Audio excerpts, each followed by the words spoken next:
صبر والے سکون میں رہتے ہیں کیونکہ انہیں معلوم ہوتا ہے کہ اللہ بہتر کرے گا۔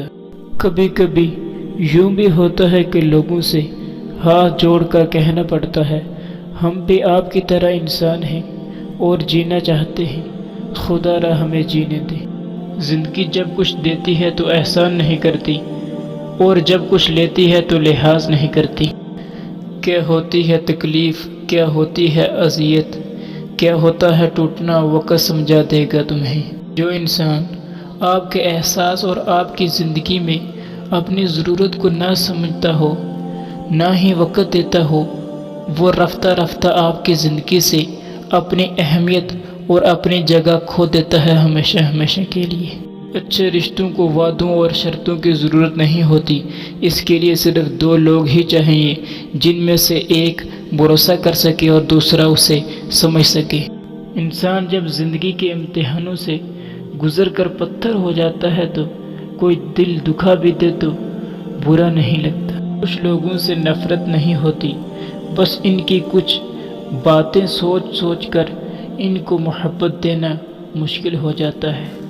دنیا میں سب سے طاقتور انسان وہ ہوتا ہے جو دھوکہ کھا کر بھی لوگوں کی مدد کرنا نہیں چھوڑتا۔ ہم صاف دل لوگ ہیں، ہمارے پاس نہ یہ نہ یوں اور نہ ہی اگر مگر، جسے اپنایا عمر بھر نبھایا، جس کو چھوڑا بس چھوڑ ہی دیا۔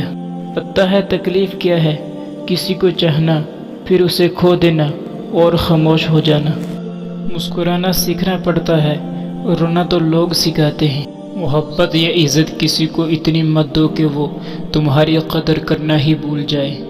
ہر لکھی ہوئی بات کو ہر پڑھنے والا نہیں سمجھ سکتا، کیونکہ لکھنے والا احساس لکھتا ہے اور پڑھنے والا صرف الفاظ ہی پڑھ پاتا ہے۔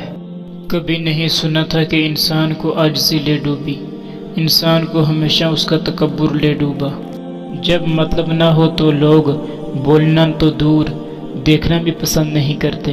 بے شک دوست ایک ہو مگر ایسا ہو جو الفاظ سے زیادہ خاموشی کو سمجھے۔ وضو سے شکل، قرآن سے عقل اور نماز سے نسل پاک ہوتی ہے۔ خاموشی ایک ایسی عبادت ہے، فرشتے اسے لکھ نہیں سکتے، شیطان اسے بگاڑ نہیں سکتا اور اس رب کے سوا کوئی اسے جان نہیں سکتا۔ کسی کو زمانے کی خوشیاں ملی، کسی کو جہاں کی حکومت ملی، اور اپنے مقدر پہ قربان جاؤں، مجھے محمد صلی اللہ علیہ وسلم کی امت میں جگہ ملی۔ وہ کن فرماتا ہے اور چیزیں ہو جاتی ہیں، گمان سے آگے، بیان سے ظاہر۔